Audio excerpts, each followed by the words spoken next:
Packet मिल चुका है, एक सीट अलॉट करनी है और मार्कशीट और बाकी की डिटेल्स भेज रहा हूँ।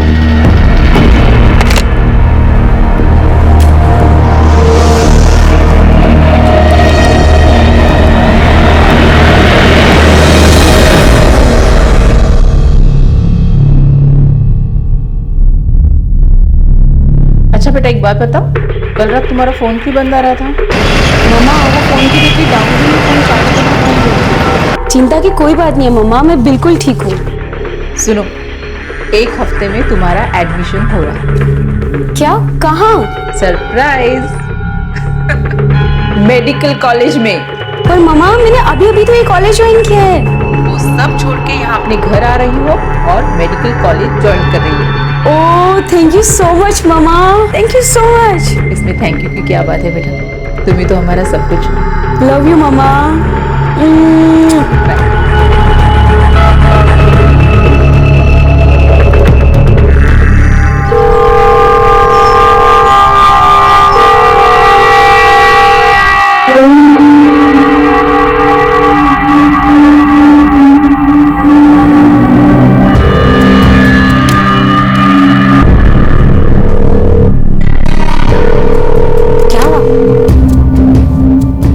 उठा रहा है।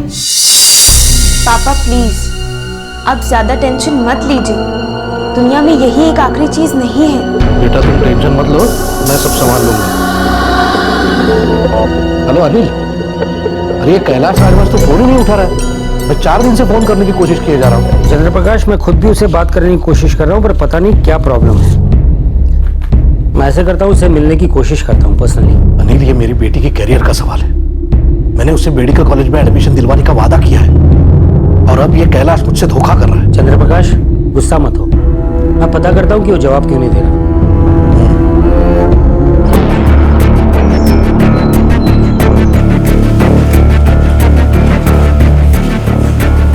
नो, मुझे कोई एक्सक्यूज नहीं चाहिए। देखो, ये मेरी इज्जत का सवाल है। ठीक है, मैं तुम्हें कल तक का वक्त देता हूं। मुझे कोई फर्क नहीं पड़ता, कैसे भी इंतजाम करो।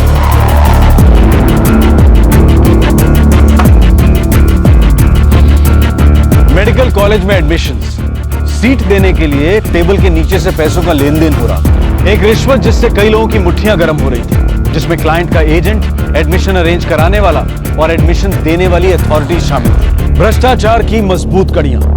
क्या होगा अगर इसमें से एक भी कड़ी टूट जाए या फिर धोखा दे दे?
कैलाश राजवंश। अब मोबाइल देखो। यही है सर।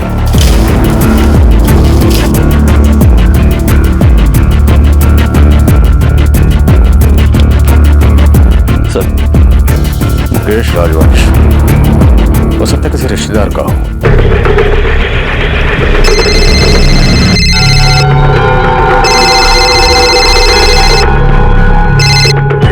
हेलो, मुकेश राजवंश।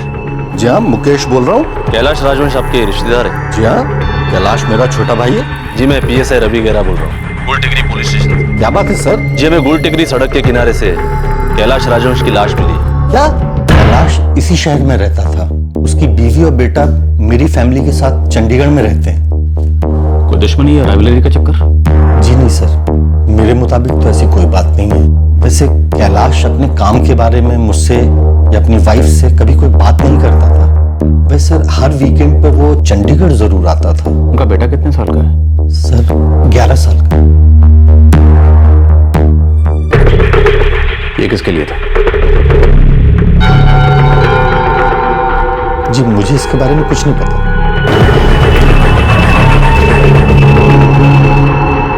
जी कैलाश जी की तो किसी से कोई दुश्मनी नहीं थी। वो तो बहुत ही शांत और मिलनसार व्यक्ति थे। उनका कत्ल हुआ, साफ सी बात है कोई था जो उन्हें रास्ते से हटाना चाहता था, वजह चाहे कोई भी हो, पर्सनल या ऑफिशियल।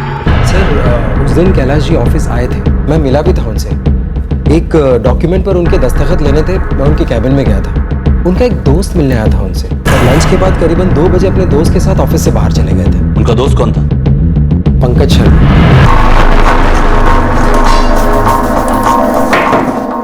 कम इन। वही मैं आपसे कह रहा था, कॉन्ट्रैक्ट अनाउंस होना अभी बाकी है। अच्छा, लेकिन मैंने तो सुना है कि वो जल्द खुलने वाला है। कौन है ये पंकज शर्मा? वो किसी पॉलिटिकल पार्टी का वर्कर है। कॉन्ट्रैक्ट किस चीज का था? पता नहीं सर, वो पंकज जी और कैलाश जी की आपस की कोई बात थी।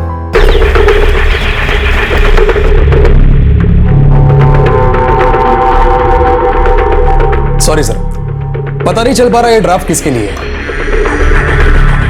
कैलाश राजवंश एडमिनिस्ट्रेटिव ऑफिस में सेक्रेटरी था, उनका मर्डर हो गया। ये डिमांड ड्राफ्ट हमें उन्हीं के पास मिला। क्या वो यहाँ किसी के एडमिशन के लिए आए थे? सर याद नहीं, और ये ड्राफ्ट किसके एडमिशन के लिए बनाया गया वो भी पता नहीं चलता। नॉर्मली ड्राफ्ट के पीछे कैंडिडेट का नाम लिखा जाता है, और इसके पीछे किसी का भी नाम नहीं लिखा।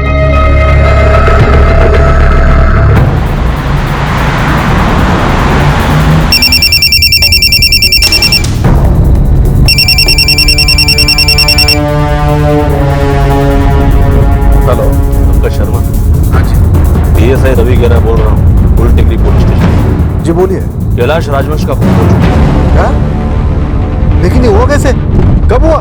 कल शाम वो आखिरी बार आप ही के साथ देखे गए थे। तो आपका मतलब क्या है? हम आपसे मिलना चाहते हैं। देखिए मैं कुछ काम से चंडीगढ़ में हूं, कल तक वापस लौटूंगा। तो कल आप कितने बजे तक पुलिस स्टेशन पहुंचे?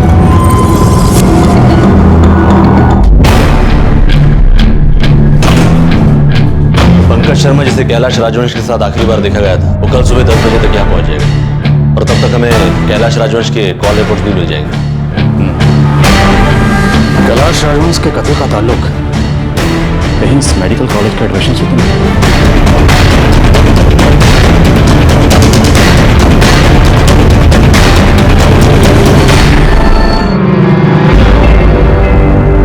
पापा, पापा, पापा क्या बात है? आप बहुत टेंशन में लग रहे हैं। नहीं बेटा, ऐसी कोई बात नहीं। चंद्र प्रकाश क्यों परेशान थे? क्या सच में मेडिकल कॉलेज में एडमिशन का कैलाश राजवंश की मौत से कोई ताल्लुक था?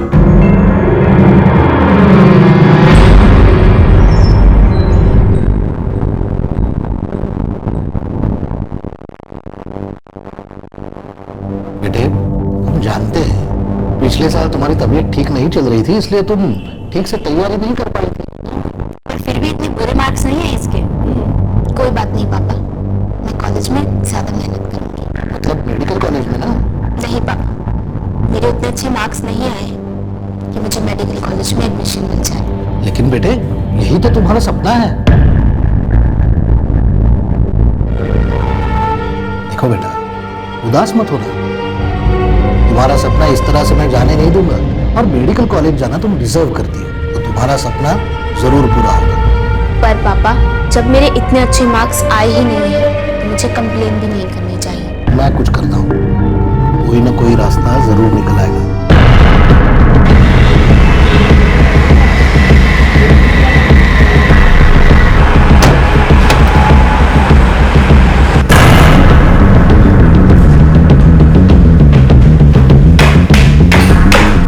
बिल्कुल पॉसिबल है। ऐसी बहुत सी सीट्स होती है जो मार्कशीट के हिसाब से नहीं दी जाती। अनिल, मेरी बेटी को बचपन से डॉक्टर बनना है, मेडिकल कॉलेज में जाना है, और उसके सपने पूरे करने के लिए मैं कुछ भी कर सकता हूँ। मैं एक आदमी को जानता हूँ जिसकी पहुंच काफी ऊपर तक है, वो इसका इंतजाम कर सकता है, पर काफी खर्चा हो जाए।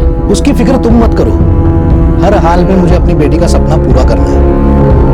ममा, आई अंडरस्टैंड, ये जरूरी नहीं है जो हम चाहें वो हमेशा हमें मिल ही जाए। Don't don't give up so easily बेटा, कोई ना कोई रास्ता जरूर मिलेगा। माँ, ये मोहाली वाला कॉलेज भी बहुत अच्छा है। शायद मेडिकल में जाना मेरे लिए था ही नहीं, but it's okay mama, no complaints. मैं तुम्हें इतने जल्दी हार मानने नहीं दूंगी।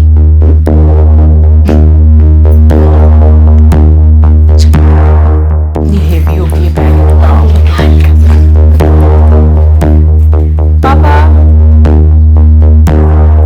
पापा, मैं हॉस्टल जा रही हूँ। Will miss you lot there. Bye पापा।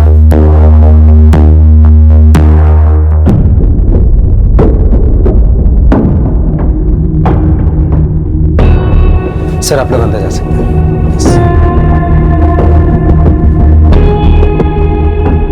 जी, हो जाएगा इंतजाम। RS college of medical science में करवा दूंगा। सर कितना खर्च आएगा? 1 सेकंड। हाँ, एक सीट चाहिए थी। क्या रेट बढ़ गए? Okay okay. एक सीट का 24 लाख रुपए लगेगा, 18 एडवांस और 6 सीट मिलने के बाद। सर सीट तो मुझे जरूर चाहिए, लेकिन कुछ कम नहीं हो सकता क्या? चंद्र प्रकाश जी, आप अनिल के थ्रू डायरेक्टली मेरे पास आए, इसलिए आपका काम इस रेट में हो रहा है, वरना आप कहीं और जाते तो 30 लाख रुपए देने पड़ते और मेरा सीधा सीधा 4 लाख रुपए कमीशन हो जाता, क्योंकि सारे एडमिशन यहीं से होते हैं। आप डायरेक्टली मेरे पास आए हैं, इसलिए आपका काम 24 लाख रुपए में हो पा रहा है। चंद्र प्रकाश जी मेरे काफी क्लोज फ्रेंड हैं, थोड़ा कंसेशन हो जाएगा तो।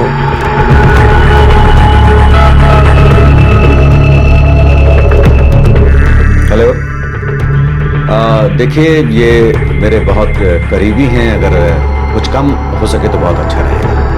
Okay okay okay. 22 लाख रुपए में आपका काम हो जाएगा, 16 एडवांस और 6 सीट मिलने के बाद। जी thank you very much sir, मैं परसों ही एडवांस का इंतजाम कर लूँगा। जरा जल्दी कीजिएगा, वरना सीट्स लिमिटेड होती हैं, जानते ही हैं। Thank you sir.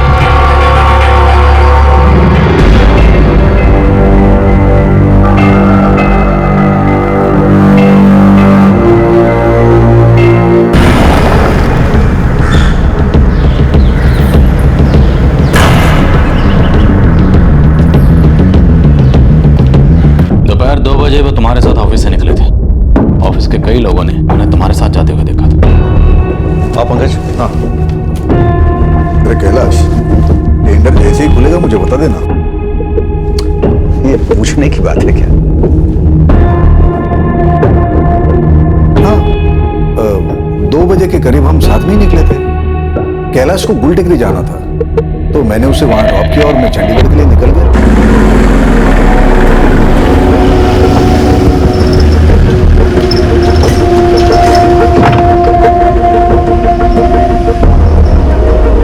Thanks, bye.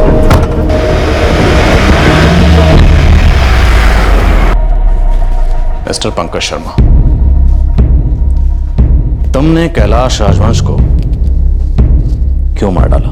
Sir वो मेरा दोस्त था, दुश्मन नहीं था। मैं उसे क्यों मारूंगा? मैं भी तुमसे यही पूछ रहा हूं कि तुमने अपने दोस्त का कत्ल क्यों किया? सर मैंने उसे नहीं मारा, मैंने उसे बस गुल टेकरी ड्रॉप किया। क्यों? क्योंकि कैलाश ने मुझे ऐसा करने के लिए बोला था। मुझे कोई एक ऐसी वजह बताओ जिससे मैं इस बात पे यकीन कर लूं कि तुमने कैलाश राजवंश का कत्ल नहीं किया। वजह है सर, वो सिर्फ ये है कि ये सच है। देखिए सर, मैं राजवंश के ऑफिस गया था, हमने साथ में लंच किया, उसके बाद मुझे चंडीगढ़ के लिए निकलना था। और जब मैं निकल रहा था तब उसे एक फोन आया। हेलो? बिल्कुल नहीं, मैं पहले ही बहुत समय दे चुका हूं। अब तो बात मेरी इज्जत पे आ गई है। मुझे अभी चाहिए, अभी। मैं वहां आ रहा हूं अभी। एक सेकंड यार, मुझे गुल टेकरी रोड पे छोड़ दोगे? हाँ, मेरे रास्ते में ही है। तुम मुझे गुल टेकरी रोड पे मिलो 45 मिनट बाद। मैं वहां पहुंच रहा हूं, तुम भी पहुंचो। और फिर मैंने उसे गुल टेकरी पर ड्रॉप किया। वो फोन किसका था? मुझे नहीं पता। कोई फोन नहीं आया था। मिस्टर पंकज शर्मा, कहानियां मत बनो। तुम कैलाश राजवंश को गुल टेकरी लेकर गए क्योंकि तुमने उसे वहां मारने की प्लानिंग पहले से बनाया था। देखिए सर, मैं सच बोल रहा हूं। ये क्या है? मुझे नहीं पता। मेडिकल कॉलेज के नाम बना ये डिमांड का कैलाश राजवंश के पास क्या था? सच कह रहा हूँ सर, मुझे नहीं पता। सर,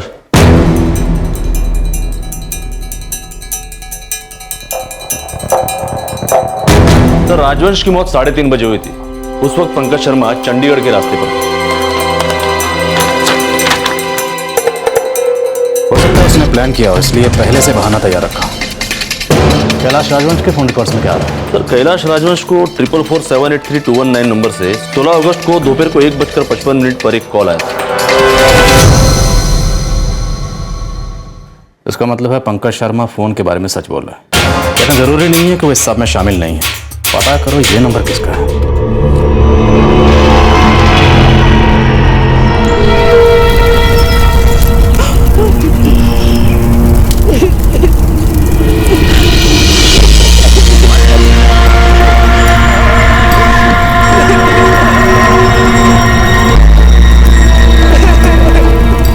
आखिर वो रहस्यमय कॉलर कौन था जिसने 16 अगस्त की दोपहर को राजवंश को फोन किया?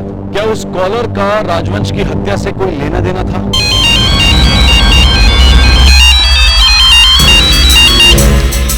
हेलो, क्या मैं जान सकता हूँ आप कौन बोल रहे हैं? जी मैं रचना शुक्ला बात कर रही हूँ, कहिए। ये से रवि गेरा बोल रहा हूँ। आपका नंबर 444783 कैलाश राजवंश के कॉल रिकॉर्ड में जिनकी हत्या हो चुकी है। मैं जानती हूँ, सुना है मैंने। आपने उन्हें 16 अगस्त को दोपहर को 1:55 पर कॉल किया था? हाँ किया था। क्या आप उनसे उस दोपहर को गोल टेकरी पर मिली थी? जी हाँ मिली थी। आप पुलिस स्टेशन आ जाइए, हमें आपसे बात करनी है।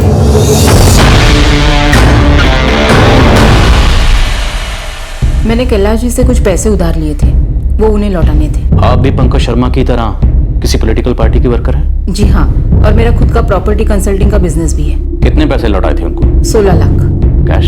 जी हाँ, मैंने उनसे ये पैसे उधार लिए थे। एक्चुअली 1 हफ्ते पहले ही लौटाने थे, लेकिन कुछ देर हो गई तो कैलाश जी बहुत नाराज थे। मैंने उनसे 1 दिन की मोहलत भी मांगी, लेकिन वो नहीं माने। मैंने उनसे मेरे ऑफिस आने के लिए कहा था, लेकिन उन्होंने मुझे गुल टेकरी रोड पे बुला लिया। शायद उन्हें वहां से कहीं और जाना था, इसलिए वहां बुलाया होगा। तो आप गुल टेकरी रोड पर गई और पैसे दे दिए? मैं वहां गई और उन्हें पैसे दे दिए।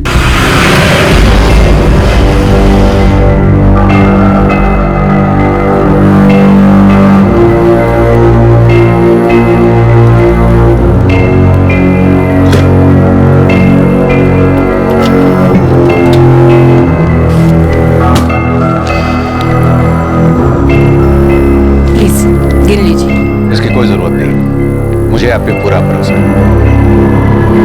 मैंने उन्हें पैसे दिए और वापस अपने ऑफिस आ गई। क्या मैं जान सकता हूँ कि ये पैसे आपने किस काम के लिए उधार लिए थे? पर्सनल काम था। लेकिन हमें कैलाश जी की बॉडी के पास कोई पैसे नहीं मिले। उस बारे में मैं कुछ नहीं जानती सर।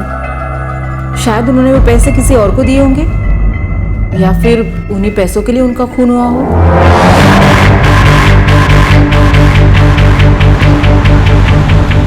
ठीक है सर, रचना शुक्ला के कॉल रिकॉर्ड्स कल सुबह तक मिल जाए। जैसे उसको एक बेटी भी है, सोनिया, और उसका इसी साल मेडिकल कॉलेज में एडमिशन हुआ। Medical college? ऐसा लगता है कि इस जुर्म का कोई ना कोई ताल्लुक मेडिकल कॉलेज से जरूर है। आई एम सॉरी, एडमिशन बंद हो चुके हैं। आई एम रियली सॉरी, एक भी सीट बाकी नहीं है। Admission are closed.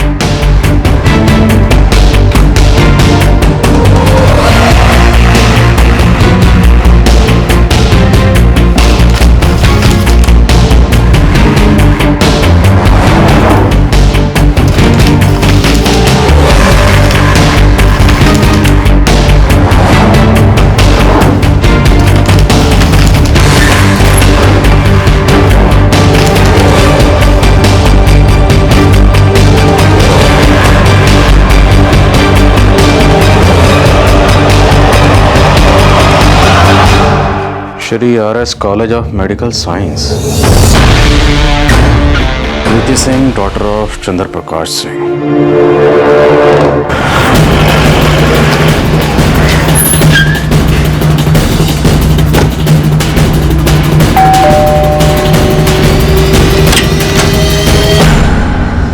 जी प्रीति सिंह? जी मैं ही हूँ। सर मुझे नहीं पता। मेरे पापा ने मुझसे कहा था कि वो मेरा मेडिकल कॉलेज में एडमिशन करवा देंगे। आपके पापा कैलाश राजवंश नाम के किसी शख्स को जानते हैं? सर हमें नहीं पता। आपके पापा इस वक्त कहाँ मिलेंगे?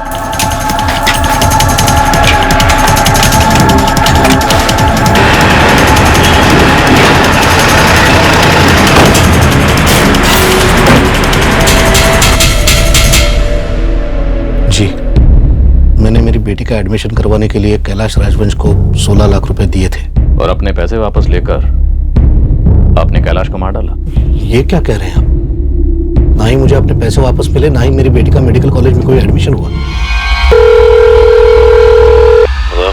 कैलाश जी, 10 दिन हो चुके हैं, लेकिन अभी तक मेरी बेटी की सीट का कोई कंफर्मेशन नहीं मिला है। चंद्र प्रकाश जी, आप फिक्र मत कीजिए। देखिए, कॉलेज के कुछ प्रोसीजर होते हैं, उसमें 1-2 दिन लगेगा। आप निश्चिंत रहिए। कैलाश जी, आपके 2 दिन कब के हो गए? 1 हफ्ता भी गुजर गया, अभी तक मेरी बेटी की सीट का कोई कंफर्मेशन नहीं मिला है। चंद्र Prakash ji, I am sorry, लेकिन यहाँ कुछ प्रॉब्लम हो गई है। कैलाश जी, मैं अपनी बेटी से वादा कर चुका हूँ और मेरे लिए बहुत मायने रखता है। मैं समझता हूँ चंद्र प्रकाश जी, बहुत बहुत माफी चाहता हूँ। मैं आपका पैसा लौटा दूंगा। मुझे मेरे पैसे अभी वापस चाहिए। जी, मैं आपको पैसा जल्द ही लौटा दूंगा। आखिरी बार मेरी उससे यही बात हुई थी, लेकिन उसके बाद तो उसने मेरे फोन तक उठाना बंद कर दिया और मेरे पैसे भी नहीं लौटाए। आपने उसे 16 लाख रुपए दिए थे जी, और वो इस 16 लाख के बदले में आपकी बेटी का एडमिशन मेडिकल कॉलेज में करवाने वाला था। बात 22 लाख की हुई थी, 16 लाख रुपए एडवांस और 6 लाख रुपए एडमिशन हो जाने के बाद। सर, मेरे तो पैसे भी गए और इज्जत भी। लेकिन कैलाश आपकी बेटी को मेडिकल कॉलेज में कैसे एडमिशन दिलवाने वाला था? ये तो मुझे पता नहीं, लेकिन उसने किसी से फोन पर बात की थी और 24 लाख से कम करवा के 22 में बात तय करवाई थी। देखिए, ये मेरे बहुत करीबी हैं, अगर कुछ कम हो सके तो बहुत अच्छा रहेगा। किससे बात की थी? ये तो मुझे मालूम नहीं। किस तारीख को बात हुई थी? 17 जुलाई। कितने बजे? मेरे दोस्त अनिल प्रसाद ने उसके साथ मेरा 3 बजे का अपॉइंटमेंट करवाया।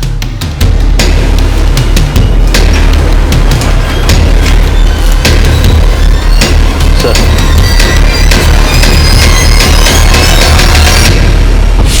दोपहर को 3:10 पर कैलाश ने 444783219 पे 2 बार फोन किया। ये वही नंबर है जिससे उसने आखिरी बार कॉल रिसीव किया था। रचना शुक्ला का नंबर है ये।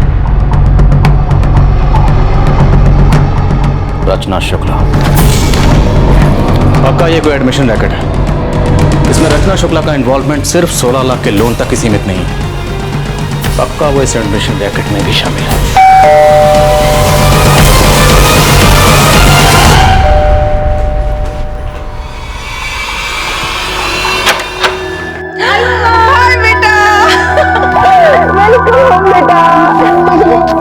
कैसे हो? गुड मामा। कल से तुम्हारा कॉलेज शुरू हो रहा है। Wow, thank you so much मामा। पापा,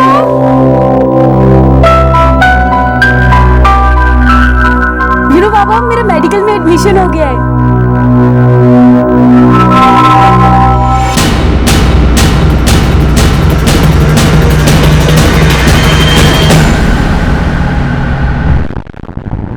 मिसेस रचना शुक्ला, आपने कैलाश राजवंश से जो पैसे उधार लिए थे उसके बारे में थोड़ी सी पूछताछ आपसे और करनी। आइए, लेकिन क्या हुआ मामा? बेटा, मैं अभी वापस आती हूँ। पापा का ख्याल रखना। मैं आ रही हूँ।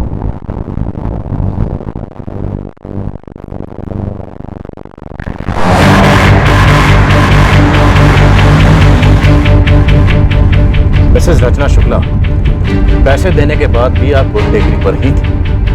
बल्कि हमें तो शक है कि आप पैसे लेकर कैलाश राजवंश से गुल टेकरी पर मिलने गई भी थी। शायद आप ही वहीं खड़ी जिसके जरिए कैलाश राजवंश मेडिकल कॉलेज में एडमिशन हुआ। रचना शुक्ला, ये बता दो, ये सारा षड्यंत्र तुमने क्यों रचा और कैलाश राजवंश का कत्ल?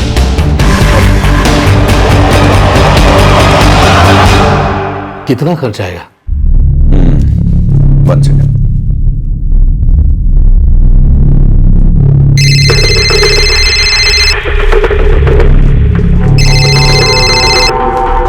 नमस्ते कैलाश जी। एक सीट चाहिए थी। हो जाएगी। इस बार 24 लाख लगेगा। रेट्स बढ़ गए? कैलाश जी, मेरे हाथ में तो कुछ है नहीं और आप अच्छी तरह से जानते हो कितने सारे लोगों को पैसा खिलाना पड़ता है। Okay okay. सर, मुझे सीट जरूर चाहिए, लेकिन कुछ कम नहीं हो सकता? चंद्रप्रकाश जी मेरे काफी क्लोज फ्रेंड हैं, थोड़ा कंसेशन हो जाता तो।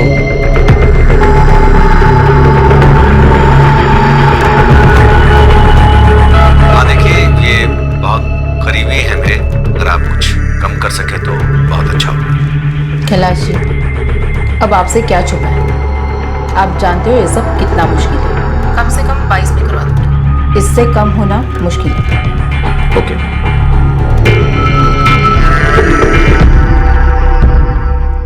कमान, उसके बाद क्या हुआ जल्दी बोलो, वेट कर रहे हैं हम।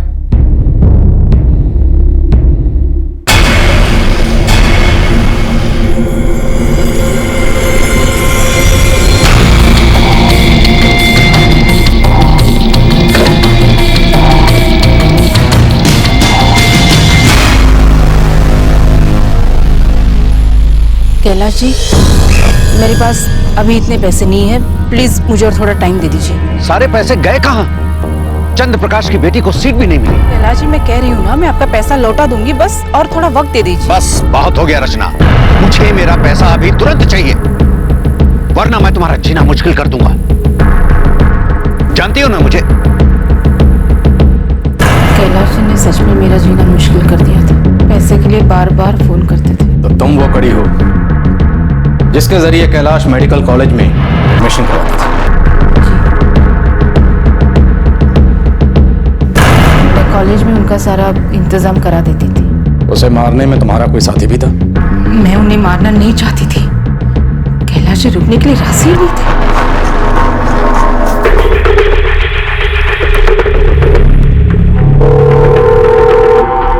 भाई साहब, आप पैसा लेके तुरंत गुल टेकरी रोड पे आ जाइए, मैं कैलाश जी के साथ यहाँ वेट कर रही हूँ।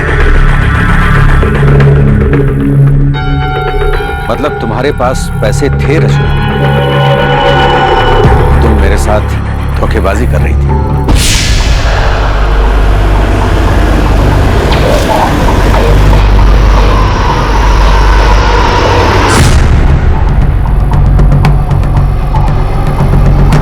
कैलाश जी आइए, पैसे गाड़ी में।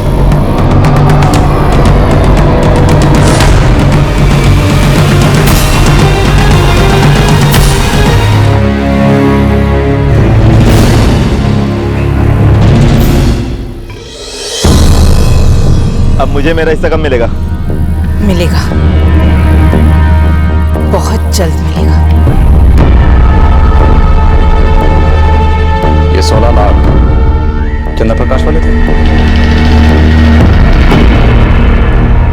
तुम और कैलाश मिलकर एडमिशन का धंधा चलाते थे। 16 लाख का क्या किया? Don't give up so easily बेटा, कोई ना कोई रास्ता जरूर मिलेगा। It's okay mama, no complaints. मैं तुम्हें इतने जल्दी हार मानने नहीं दूंगी। सुनो, 1 हफ्ते में तुम्हारा एडमिशन होगा। पर मम्मा, मैंने अभी तो ये कॉलेज ज्वाइन किया है। तुम वो सब छोड़ के यहाँ अपने घर आ रही हो और मेडिकल कॉलेज ज्वाइन कर रही हो। मैंने उन पैसों से अपनी बेटी का एडमिशन करवाया मेडिकल कॉलेज में। इस सारे मामले में तुम्हारे और कौन कौन साथी थे?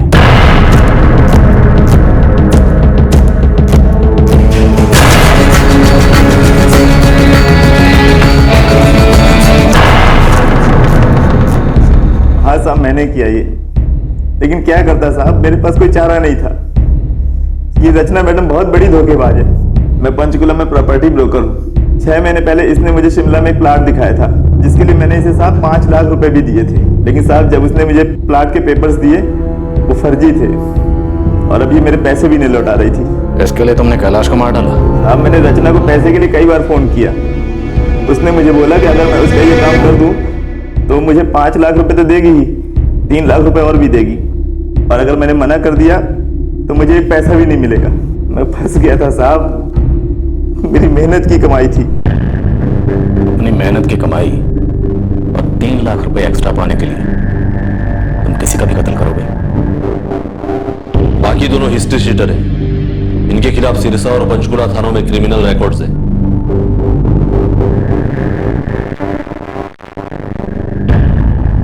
क्यों मम्मा, आपने ऐसा क्यों किया? ऐसी बेईमानी और धोखेबाजी से मैं क्या हासिल कर लेती। ऐसी एडमिशन का क्या फायदा? क्यों मम्मा, तुमने ऐसा क्यों किया मम्मा? क्यों मम्मा?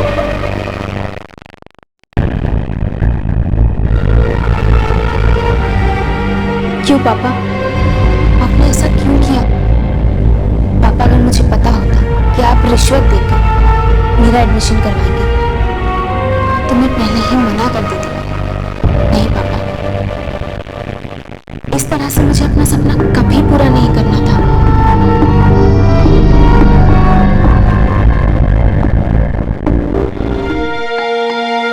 ताऊ जी, क्या पापा सच में रिश्वत लेते थे?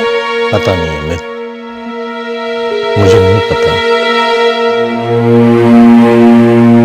सर जी आप टेंशन मत लीजिए, अरे उनका आपसी मामला था, मैं समझ रहा हूँ। देखिए आप गुस्सा मत कीजिए, कुछ दिनों के बाद ये सब कुछ ठंडा पड़ जाएगा। इन्वेस्टिगेशन में आगे चलकर सामने आया कि रचना शुक्ला के खिलाफ उसके अपने शहर में फ्रॉड और धोखाधड़ी के कई मामले दर्ज हैं। कैलाश राजवंश के परिवार को यकीन ही नहीं हो पा रहा था कि वो किसी ऐसे रैकेट में शामिल था। रचना शुक्ला और उसके साथियों पर कत्ल के लिए धारा 302, सबूत गायब करने या अपराधियों को बचाने के लिए गलत इंफॉर्मेशन देने के लिए धारा 201 और कॉमन इंटेंशन के तहत काम करने के लिए सेक्शन 34 लगाया गया है। पुलिस ने चार्जशीट फाइल कर दी है, लेकिन अदालत में इसकी सुनवाई शुरू होना अभी बाकी है। लेकिन मेडिकल कॉलेज के एडमिशन रैकेट का क्या उसकी भी कोई जांच होगी? और अगर जांच हुई भी तो क्या उससे कोई फायदा होगा? असल में फायदा तो तब होगा जब लोग एडमिशन के लिए रिश्वत और डोनेशन देने से खुद इनकार करेंगे। अपने सपनों को हर हाल में पूरा करने का जुनून ही भ्रष्टाचार की कड़ियों को और भी मजबूत करता है। हमारे आज के एपिसोड की दूसरी कहानी। सही टाइम है, अभी दाम पीक पे है। नहीं, अभी तो दाम और ऊपर जाएंगे। ट्रस्ट मी, अभी नीचे ही जाएंगे। क्या तुमने सब कुछ बेच दिया? नहीं रे, सिर्फ उतना ही जितना हमने इन्वेस्ट किया था। मेरे हस्बैंड गोल्ड मार्केट पे हर समय कड़ी नजर रखते हैं। अब 2 दिन पहले ही देखो, जब दाम आज से कुछ ज्यादा थे तो उन्होंने सब कुछ बेच दिया। सब कुछ करीब 30% से भी ज्यादा दामों में बिका। काफी बड़ा मुनाफा हुआ होगा ना? हमने कोई 1 करोड़ 25 लाख लगाए थे और उन्हें 1 करोड़ 55 लाख वापस मिले। मैं कह रही हूँ ना, बेच दो, अभी सही टाइम है, बाद में तो मार्केट नीचे ही गिरेगा। एक हाउसवाइफ की अपनी फ्रेंड से आम बातचीत उस रकम के बारे में जो घर में आई थी। क्या इससे कोई खतरा पैदा हो सकता था? क्या ये किसी होने वाले जुर्म की दस्तक थी?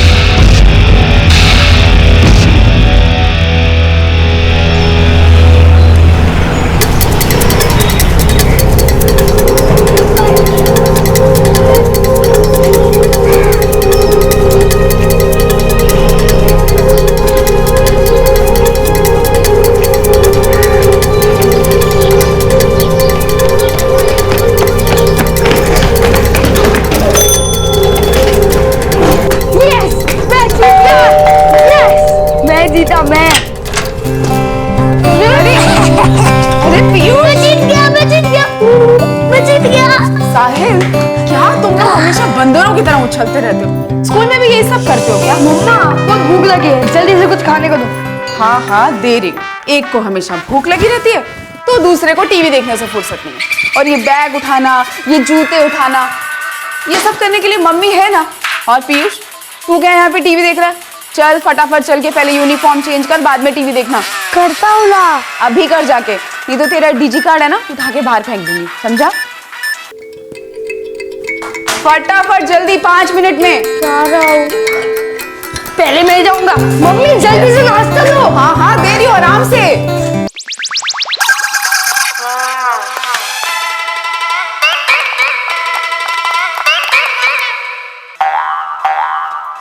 साहिल, बेटा पापा को फोन कर, घर आते हुए लौकी लेकर आएंगे। मैं नहीं खाऊंगा लौकी।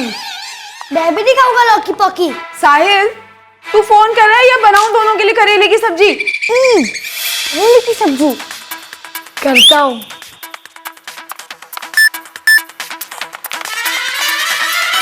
कॉल करने के लिए आपके पास बैलेंस। मम्मी, आपके फोन में तो बैलेंस ही नहीं है। अच्छा रुक जा, देती हूँ पैसे। ये ले बेटा, 220 रुपए का रिचार्ज, जल्दी से करा ला। हाँ, मैं खा रहा हूँ, आप पीयूष को बोलो।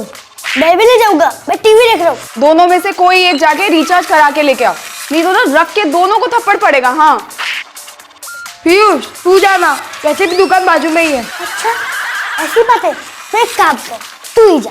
वैसे भी तुझे $1 पहले वाला प्रश्न बोला। जा, करा गया रिचार्ज। जा ले जा तू, क्या कर लेगा?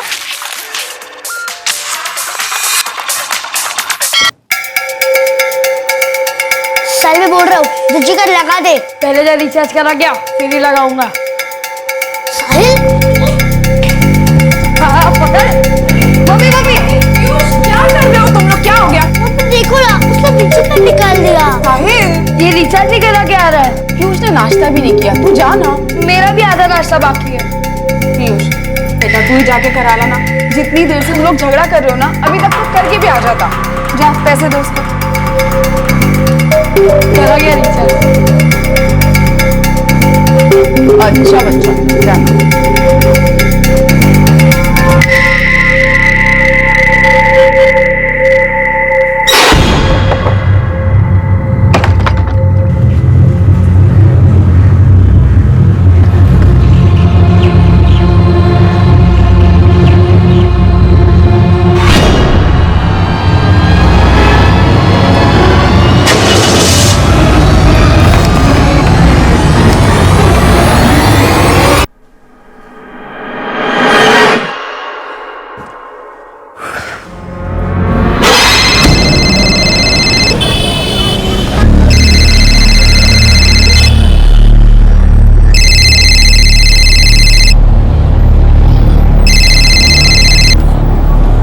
शालिनी बोलो।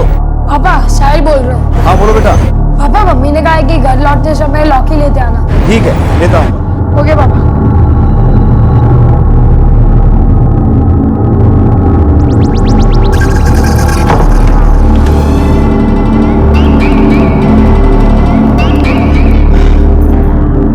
साहिल बेटा पापा को फोन कर दिया?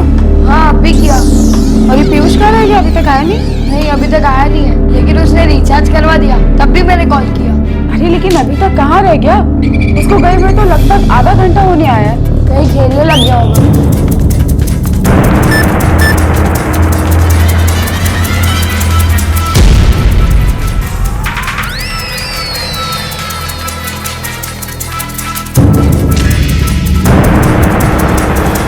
साहिल बेटा जाके देख तो जरा, पीयूष को गए हुए पूरे 1 घंटा हो चुका है। मम्मी वो खेल रहा होगा। बेटा जाके देख ना जरा। ठीक है जाता हूँ।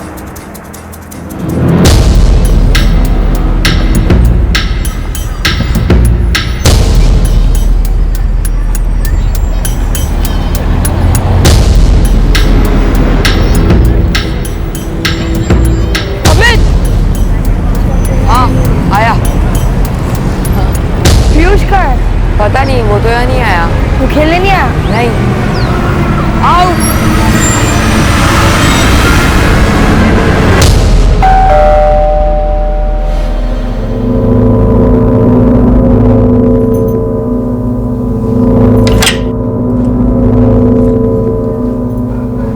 पीयूष कहाँ है?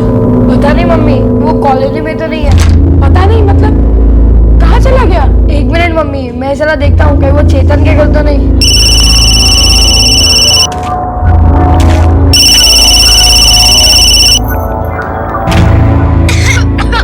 हेलो हेलो आंटी, साहिल बोल रहा हूँ। बेटा 1 मिनट। हाँ चेतन, वॉल्यूम कम कर। हाँ बेटा बोलो। आंटी पीयूष आया क्या वहाँ? नहीं बेटा, वो यहाँ नहीं आया। और चेतन भी जब से स्कूल से आया है, बैठ के बस टीवी देख रहा है। Okay thank you aunty. Okay बेटा। चेतन, होमवर्क नहीं करना क्या? बस दिन भर बैठ के टीवी देखते रहना है। मम्मी कल संडे है, कर लूंगा ना। अभी आप मुझे डिस्टर्ब मत करो। क्या हुआ बेटा? वो वहाँ भी नहीं है। कहाँ चला गया होगा?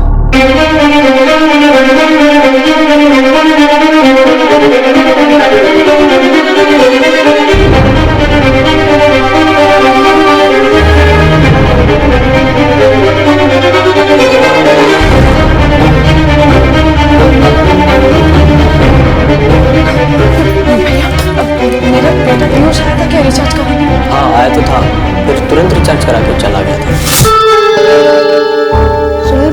मम्मी के फोन में 220 का रिचार्ज कर दो। ये नंबर है बेटा।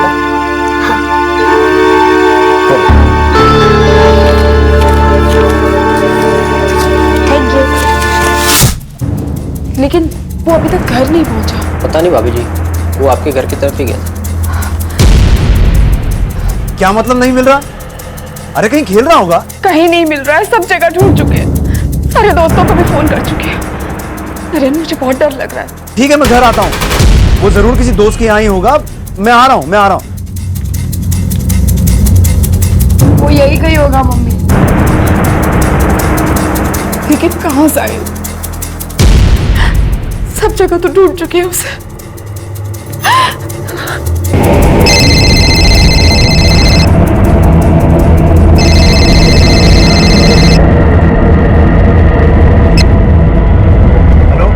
नरेंद्र अवस्थी। हाँ जी, बोल रहा हूँ। वो पैसे बैग में बनना शुरू कर दो। कौन बात कर रहा है? हमारा बेटा पीयूष हमारे कब्जे में है। अगर बेटे को जिंदा देखना चाहते हो तो 2 करोड़ रुपया तैयार रखो। कौन हो तुम? इस्माइल गैंग, तुम्हें पता ही होगा। अगर हमारी मांगे पूरी नहीं होती तो हम लोगों को जान से भी मार देते हैं। Hello hello. The number you have called is currently switched off. 11 साल का पीयूष मोबाइल रिचार्ज कराने के लिए कॉलोनी के पास की दुकान में गया था और फिर घर ही नहीं लौटा। करीब 2 घंटे के बाद फिरौती के लिए कॉल आया, जिससे पता चला कि पीयूष को किडनैप कर लिया गया।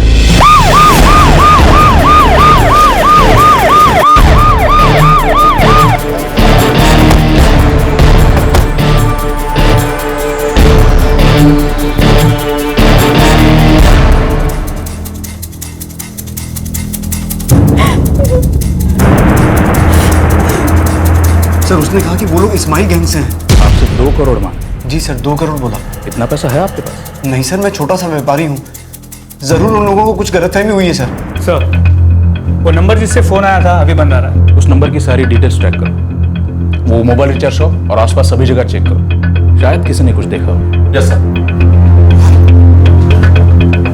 मिस्टर नरेंद्र, आपका किसी से हाल ही में कोई झगड़ा, कोई अनबन या कोई पुरानी दुश्मनी? नहीं सर, ऐसा तो कुछ भी नहीं है। सर, भाभी जी को मैंने बताया था, पीयूष रिचार्ज कराते ही चला गया। सर, दुकान और घर के बीच की दूरी लगभग 8 मिनट। इसी 8 मिनट के बीच किसी ने उसे किडनैप किया है। सर, शाम का टाइम था, यहाँ चारों तरफ मकान है। हमने हर मकान में जाके चेक किया, ना तो किसी ने कुछ देखा है और ना ही सुना। सर, नरेंद्र और किडनैपर के बीच बातचीत बहुत कम समय के लिए हुई, इसलिए उसकी लोकेशन का तो पता नहीं लग पाया। लेकिन ये सिम किसी अंजू प्रजापति के नाम पर। एड्रेस? सर, एड्रेस है 12 गोविंद बस्ती, करनौल चौक। नंबर है 4449087888। हम लोग चलते हैं करनौल। राजीव, तुम यही नरेंद्र के फोन को टैप करो ताकि दोबारा से रैंसम का कॉल आए तो लोकेशन का पता चल जाए।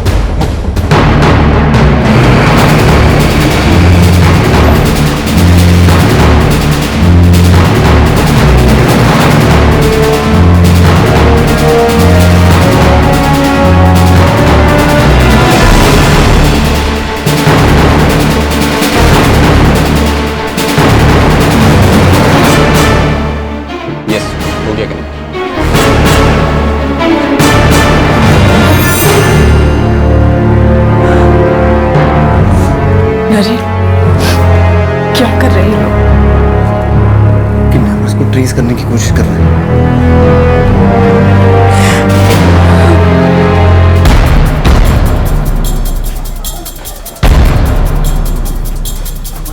12 नंबर।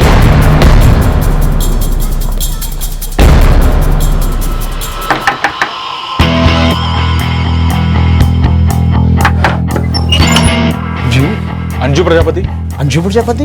आप कौन है? चमन शना, ये मेरा घर है। और कौन रहता है यहाँ? मैं और मेरी पत्नी गिरजा। ये अंजू प्रजापति कौन है, मैं नहीं पहचानता है। अंजू प्रजापति एक फर्जी नाम है। ठीक है सर, मैं फ़ोन का IMEI नंबर भेजता हूँ, शायद उससे बाकी सारी डिटेल्स ट्रैक हो जाएं। ठीक है, जल्दी करो। ठीक है सर। कुछ हो रहा है?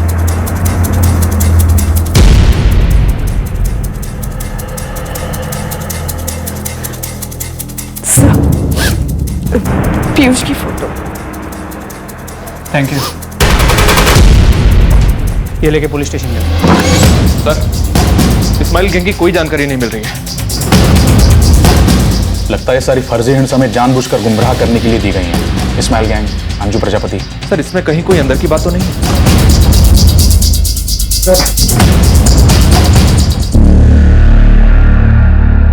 सारे पुलिस स्टेशंस को खबर कर दो। इस शहर से बाहर जाने वाली सारी ट्रेन और बसों में जनरल चेकिंग कराओ, लेकिन हाँ, बिना किडनैपर्स को अलर्ट किए हो। सर आप कहना क्या चाह रहे हैं? आपका कोई करीबी है जो ये कर सकता है? नहीं।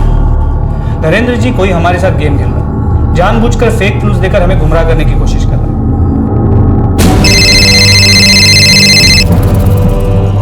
सर ये वही नंबर है। एक मिनट, उठाइए और बात कीजिए। हेलो, तुमने पुलिस में खबर की है? नहीं, मैंने नहीं की। अगर की भी है तो कोई फर्क नहीं पड़ता, पैसे तैयार रखना। अरे भाई आपको कोई गलतफहमी हुई है, मेरे पास इतने पैसे नहीं है। इतना पैसा नहीं है? ठीक है, तो फिर सोच लो कि तुम्हारा बेटा भी तुम्हारे पास नहीं है। Goodbye. हाँ, हेलो हेलो, क्या हुआ नरेन? क्या बोल रहे थे वो लोग? नरेन क्या बोल रहे थे वो? कॉल की ड्यूरेशन काफी छोटी थी, इसलिए लोकेशन तो पकड़ में नहीं आई, लेकिन हमें IMEI नंबर मिल गया। ये फोन आज ही स्विच ऑन हुआ है और एक कॉल इस फोन से दूसरी कॉल। लगता है इसे इसी किडनैपिंग के लिए लिया गया। सर इस फोन का इस्तेमाल पहले भी हो चुका है, फरवरी 2013 में। सिर्फ 2 सेकंड के लिए इसे ऑन किया गया था, तब सिम कार्ड दूसरा था और नंबर था ये सर 446777656। ये नंबर किसका नाम था? उत्तम खत्री, 135 सिग्नलपुरा। क्या चाहिए उन्हें? जो चाहिए उन्हें दे दो, लेकिन मुझे मेरा बच्चा चाहिए। शालिनी वो तो बता भी नहीं रहे हैं वो है कहाँ। मैं मुझे कुछ नहीं सुनना नरेन, मुझे आगे मेरे बच्चे ने कुछ खाया तक नहीं है। मुझे मेरा बच्चा चाहिए, मुझे मेरा बच्चा। उत्तम खत्री, उठा लो उसे। सर स्टेटस क्या है? सर एक और लीड मिल गई है और हम उम्मीद करते हैं कि अंजू प्रजापति के जैसे एक डेड एंड ना। सर किडनैपर्स के फोन कॉल से कुछ पता चला? सर बातचीत इतनी छोटी थी कि लोकेशन का कुछ पता नहीं चल पाया, लेकिन जल्दी पता चल जाएगा सर। सारी पुलिस टीम्स अलर्ट की जा चुकी है, खोजबीन जारी है सर। कोई पुरानी वजह किडनैपिंग के पीछे? नो सर, नरेंद्र के हिसाब से तो ऐसा कुछ नहीं है और वो इतना बड़ा बिजनेसमैन है भी नहीं, लेकिन 2 करोड़ मांगे, मतलब जाहिर है उन्हें लगता है कि नरेंद्र के पास इतनी बड़ी रकम होगी। और बच्चे का अपहरण उसी 8 मिनट के अंदर हुआ है जब वो मोबाइल शॉप से अपने घर वापस जा रहा था। लगता है ये काम किसी जान पहचान वाले का ही है। मुझे भी ऐसे ही लगता है सर, लेकिन पता नहीं चल पा रहा वो कौन है।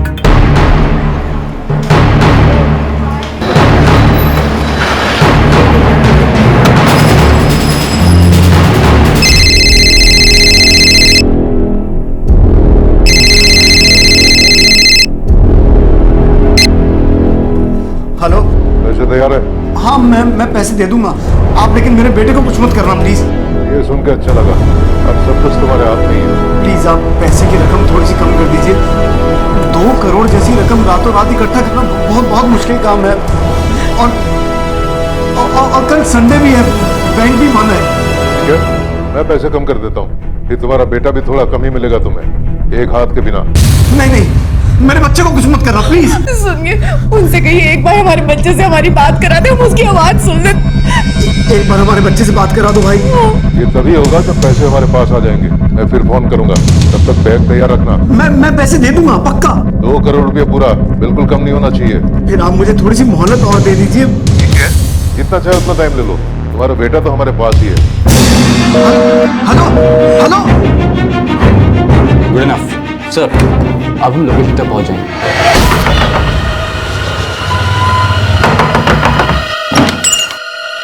जी उत्तम खत्री जी, मैं ही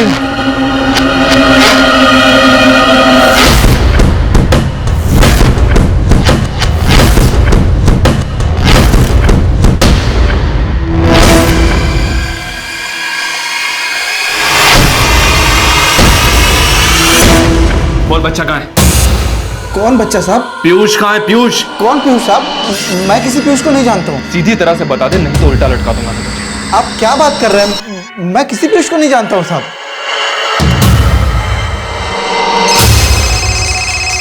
सर ये नंबर किडनैपर का तो नहीं, लेकिन इस फोन में 444677656 ये वाला सिम है। साहब सच में मैं किसी पीयूष को नहीं जानता हूँ साहब। 44477656 तेरा ही नंबर है ना? जी साहब, मेरा ही नंबर है साहब। ये नंबर फरवरी में एक फोन में यूज किया गया था, जिसका इस्तेमाल अभी किडनैपर्स कर रहे हैं। साहब, मैं एक मोबाइल रिपेयरिंग की दुकान चलाता हूँ। हो सकता है कि ये मोबाइल मेरे पास ठीक होने के लिए आया हो। कई बार मैं अपना सिम डालकर भी मोबाइल चेक करता हूँ साहब। तो चाहे जितने बहाने बना ले, जब तक बच्चा नहीं मिल जाता तो छूटने वाला नहीं है। मैं एक गरीब आदमी हूँ साहब, मैंने किसी का अपहरण नहीं किया है साहब। लोकेशन मिल गई सर, पलवल हरियाणा। पलवल हरियाणा? कौन हो सकता है? पता नहीं।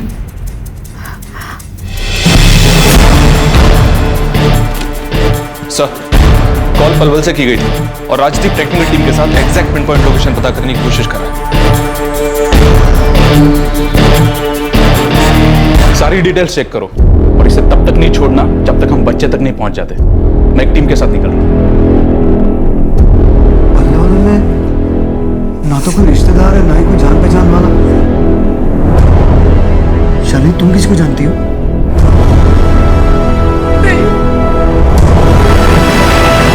सर, मैं पलवल के लिए निकल गया, अगले 2 घंटे में पहुंच जाऊंगा। राजदीप एक टीम के साथ एग्जैक्ट पिन पॉइंट लोकेशन पता करने में लगा है। होपफुली हमें पता चल जाएगा सर। उत्तम खत्री जिसे तुमने पकड़ा था उसने कुछ बोला? नो सर, डेड एंड है। वो एक मोबाइल रिपेयर शॉप चलाता। तो मुझे ऐसा लगता है कि इस किडनैपिंग की प्लानिंग काफी टाइम से की जा रही थी। होपफुली बच्चे को नुकसान ना हो, उससे पहले हम उस तक पहुंच जाएंगे।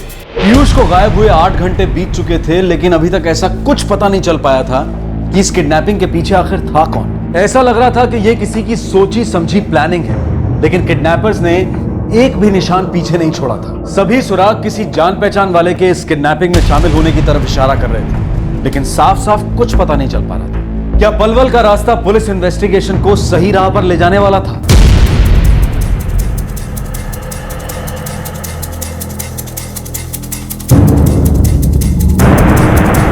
वो लोग पलवल पहुंचने ही वाले होंगे। पिन पॉइंट लोकेशन चाहिए जल्दी। ट्रायंगुलर टिकट सर, अभी मिल जाएगी।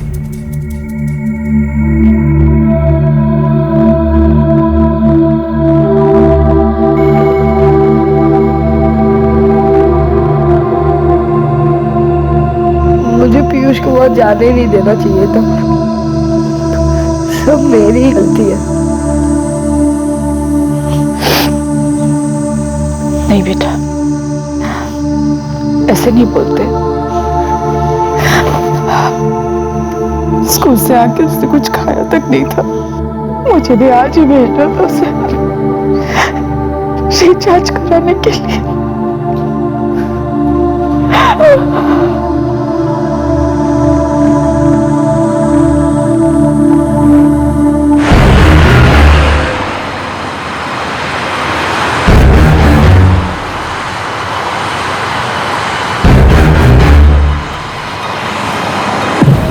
राजदीप, और कितना टाइम? सर बस होने ही वाला है, जरा सा टाइम और। Do it fast sir.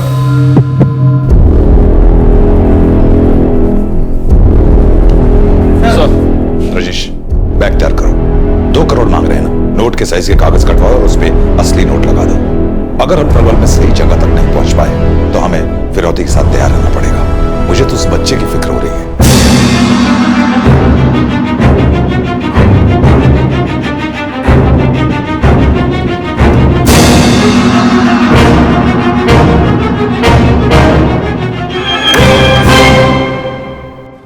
मिल गई pin point location sir.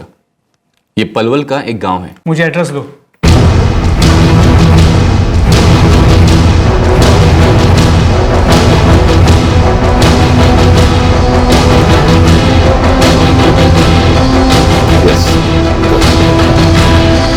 Sir, उन्हें एग्जैक्ट लोकेशन मिल गई है, पैसों का बैग भी रेडी।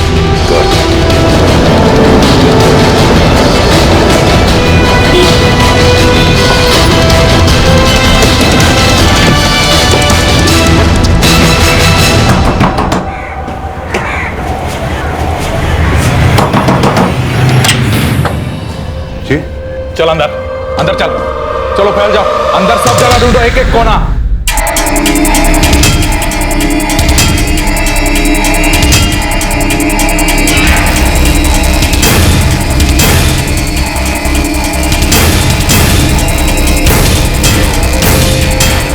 क्या बात है? तुम्हारा फोन कहाँ है? मेरा फोन? हाँ तुम्हारा फोन। ये टेबल पे है सर। लेके आओ।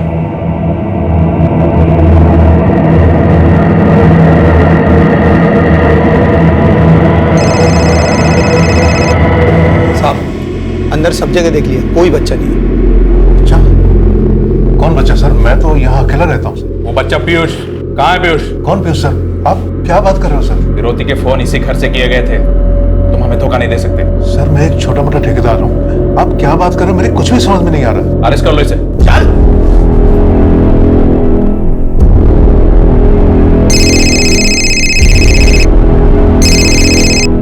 हेलो सर, यहाँ बच्चा तो नहीं मिला, लेकिन एक शख्स मिला है, देवाशीष कोहली। लगता है हमें फिरौती देने का नाटक करना ही पड़ेगा। जी सर, मुझे भी यही लगता है।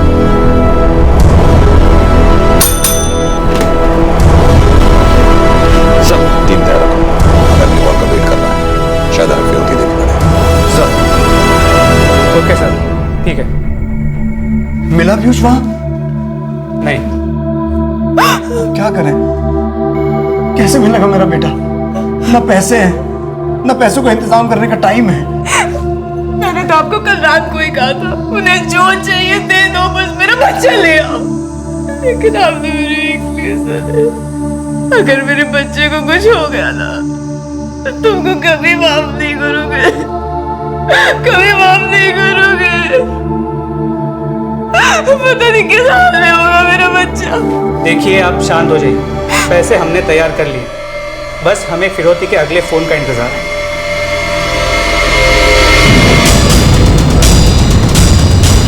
सर मुझे कुछ समझ में नहीं आ रहा कि आप मुझे क्यों लेके जा रहे हो, और उस बच्चे के बारे में मुझे कुछ नहीं पता।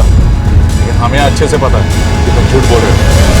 पीयूष को गायब हुए 12 घंटे से ऊपर हो चुके थे, लेकिन अब तक ना तो पीयूष के अपहरणकर्ताओं की आइडेंटिटी के बारे में कोई सुराग हाथ लगा था, और ना ही पीयूष का कोई पता ठिकाना मिला था। सब कुछ अब फिरौती के अगले फोन कॉल पर ही टिका हुआ था। सुबह फोन आया, लेकिन वो फिरौती के लिए नहीं था।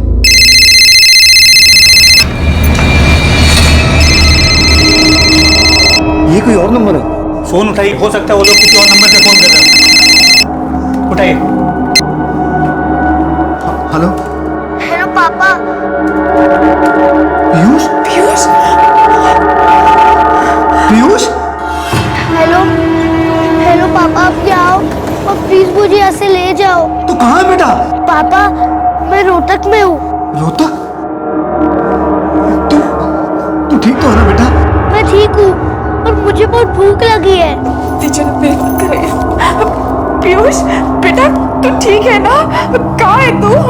मैं रोहतक में हूँ, पापा को कहो ना वो मुझे यहाँ से घर ले जाए।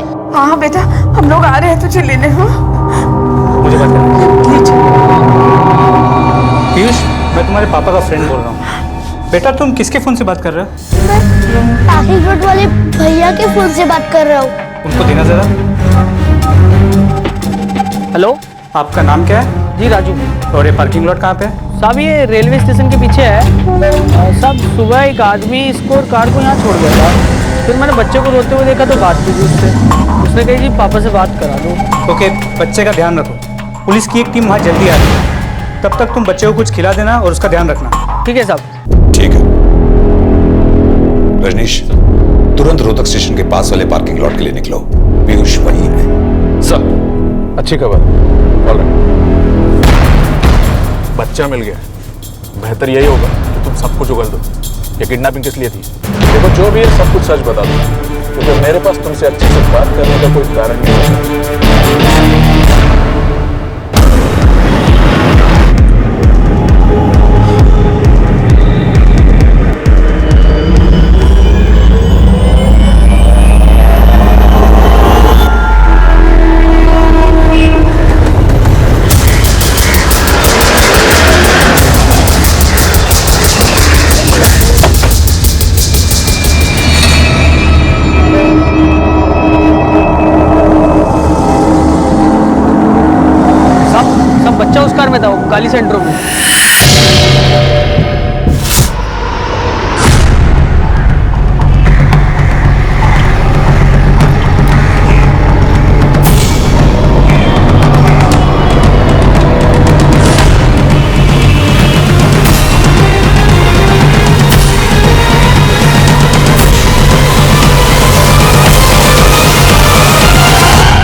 सब बच्चा गाड़ी में चुपचाप बैठा था साहब।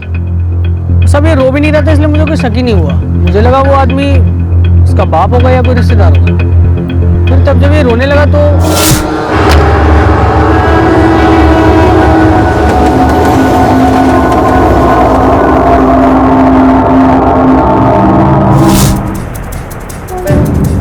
सब फिर इसने कहा कि पापा से बात करा दो, फिर मैंने फोन किया। पीयूष बेटा, तुम उसे जानते हो जो तुम्हें यहाँ लेकर आया? कौन था वो? अनुज अंकल।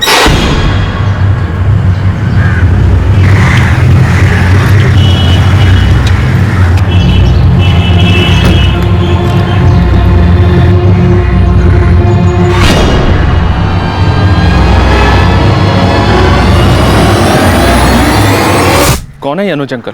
मेरे स्कूल फ्रेंड चेतन के पापा।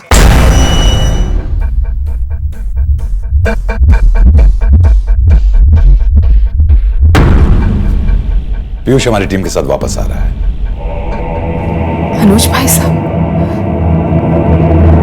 उनका बेटा चेतन तो हमारे पीयूष का बहुत अच्छा दोस्त है। दोनों एक ही क्लास में पढ़ते हैं। और उसकी मम्मी इशिता मेरी बहुत अच्छी फ्रेंड है।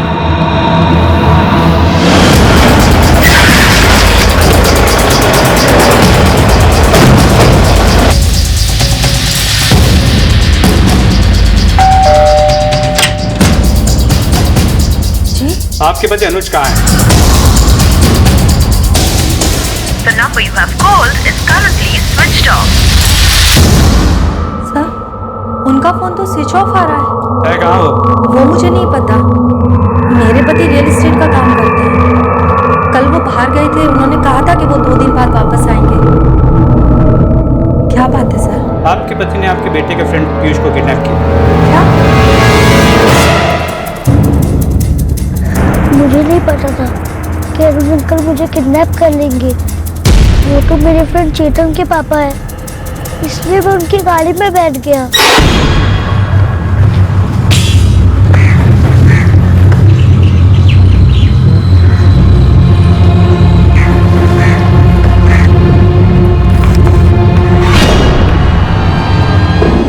सुनिए भैया, मम्मी के फोन में 220 का रिचार्ज कर दो। हो गया।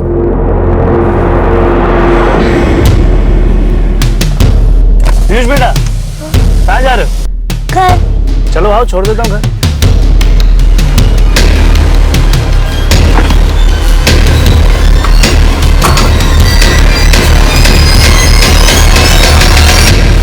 लेकिन अंकल ने मुझे घर पे नहीं छोड़ा, वो मुझे कॉलोनी से बाहर ले गए।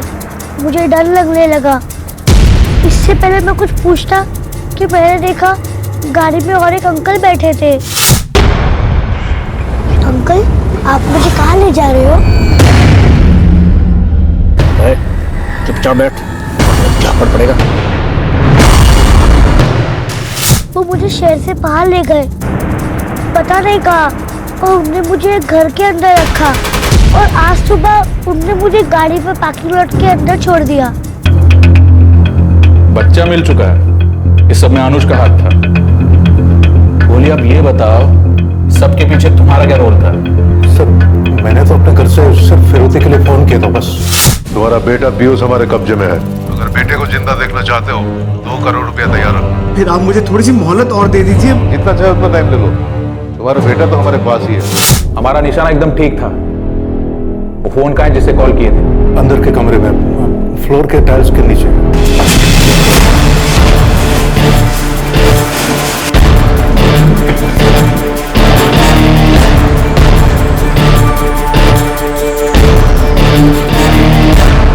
अनुज पीयूष को पार्किंग में क्यों छोड़ गया?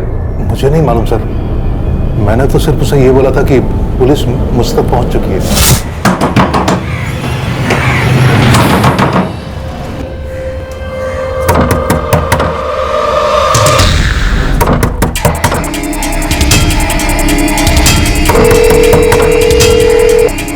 अनुज, कहाँ है? पुलिस यहाँ तक पहुंच चुकी है।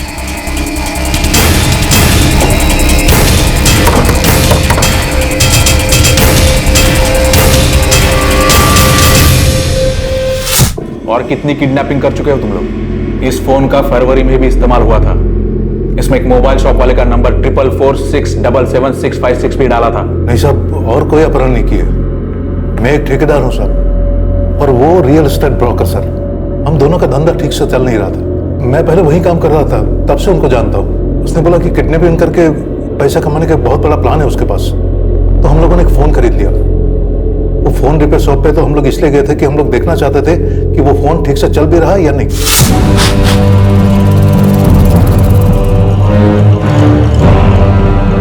फोन तो बिल्कुल ठीक लग रहा है आपका। आप सिम कार्ड डाल कर चेक कर लीजिए। वो तो अभी नहीं है हमारे पास। ठीक है, मैं अपना सिम डाल कर चेक कर लेता हूँ। आपका फोन चल तो रहा है? फोन बिल्कुल ठीक है। हमारा तीसरा साथी कौन था? सर मुझे नहीं पता कि उसके साथ और कौन था। मैंने तो सिर्फ पुलिस की जानकारी देने के लिए उसको फोन किया था।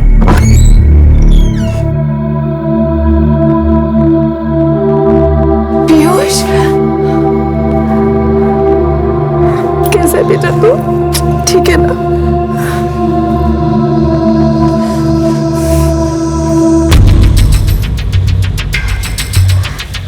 इशिता, अनुज भाई साहब ने ऐसा क्यों किया? शालिनी, मुझे तो खुद भी समझ नहीं आ रहा ये लोग क्या बात कर रहे हैं। जरूर कोई गलतफहमी हुई है। इशिता जी, कुछ गलतफहमी नहीं हुई है। पीयूष सबको साफ साफ कह रहा है और उसने पहचान भी लिया कि अनुज ने ही ये सब किया है। गाड़ी नंबर XY12GA158L ब्लैक सेंट्रो आप ही की गाड़ी है ना? जी। पीयूष इसी गाड़ी के अंदर रोहतक की पार्किंग में मिला था।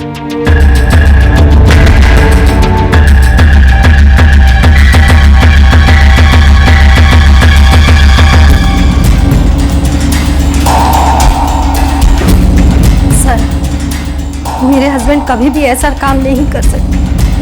जरूर कोई बहुत बड़ी गलतफहमी हुई है सर।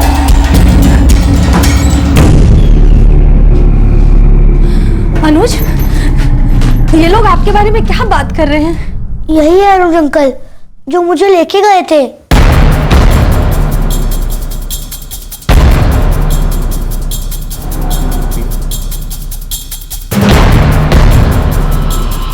मैं जानता था कि ये काम मेरे अकेले के बस का नहीं है, और विपिन ने मुझे धोखा दे दिया सर।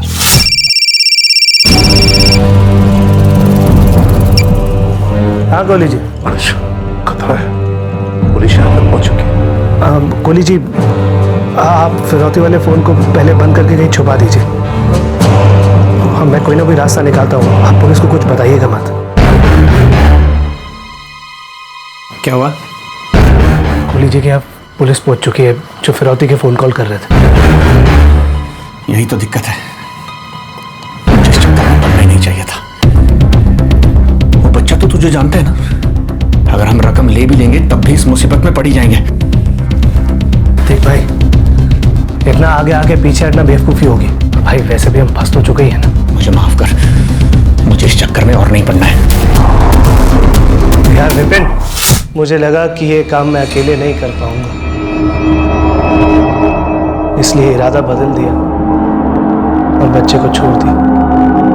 पीयूष तुम्हारे बेटे का दोस्त है, क्लासमेट है। पीयूष की माँ तुम्हारी वाइफ की दोस्त है।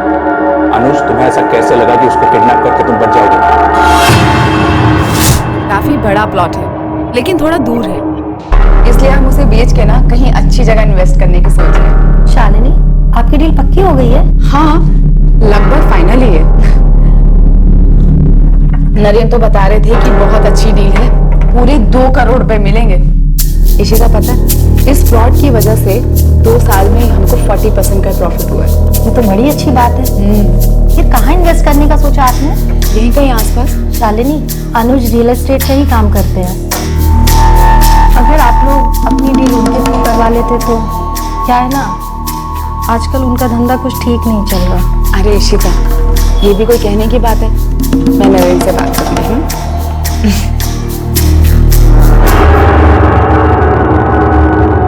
अरे वाह इशिता, ये तो बड़ा अच्छा हो जाएगा। क्या 2 करोड़ मिले उन्हें प्लॉट बेच के? नहीं, मिलने वाले हैं, बस साइन होना बाकी है अभी। तो तुम्हें लगा कि उसके पास 2 करोड़ आने वाले हैं और इसलिए तुमने उसके बच्चे को किडनैप कर लिया।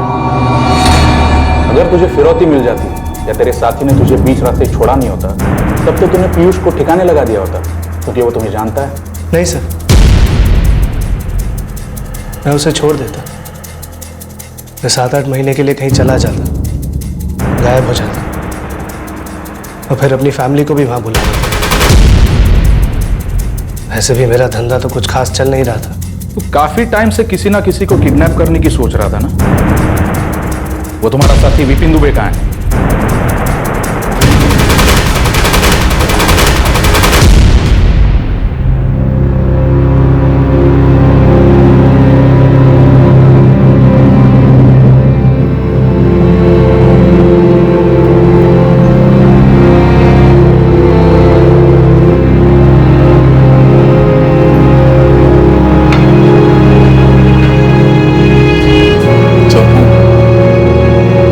नाश्ता कर लो।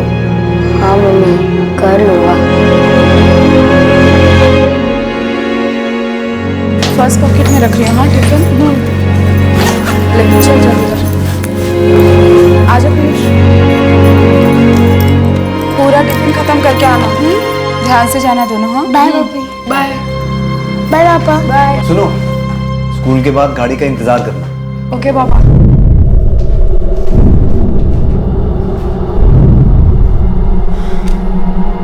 यकीन नहीं होता कि अपना कोई करीबी ऐसा कर सकता है।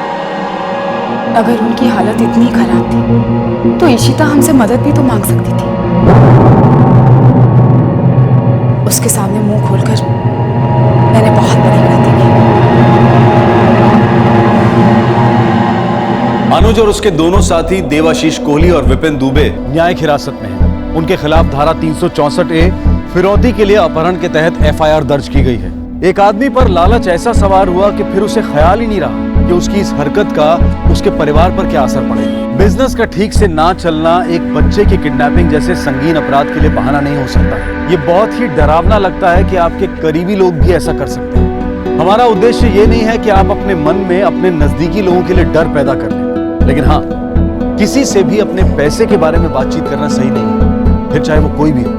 ऐसा नहीं है कि लोग ये सुनते ही उसे छीनने में लग जाते हैं, लेकिन हमेशा से ये कहा जाता रहा है कि दौलत का दिखावा कोई अक्लमंदी, दानिशमंदी नहीं है। लोग अक्सर कहते हैं कि ऐसे मामलों को देख सुनकर उनके दिल में अपने बच्चों की सुरक्षा को लेकर एक डर बैठ जाता है। लेकिन ये जमाना ही ऐसा है जहां मटीरियलिस्टिक चीजें ही सबसे ज्यादा मायने रखती हैं। उनके लिए भी जिनके पास ये सब कुछ है, और उनके लिए भी जिन्हें ये सब पाने की चाह है। जरूरी नहीं है कि महत्वाकांक्षाएं हमेशा हमें सही और समर्पित राह पर ही ले जाएं, बल्कि कई बार ये ऐसी इच्छाओं और लालच को जन्म देती हैं जो हर हाल में साम दाम दंड भेद से सब कुछ हासिल कर लेना चाहती हैं। आपसे फिर मुलाकात होगी क्राइम पेट्रोल दस्तक में एक और नए केस के साथ। तब तक अपना ख्याल रखें, सुरक्षित रहें और उस कहावत को हमेशा याद रखें जो हम बचपन से सुनते आए हैं, लालच बुरी बला है।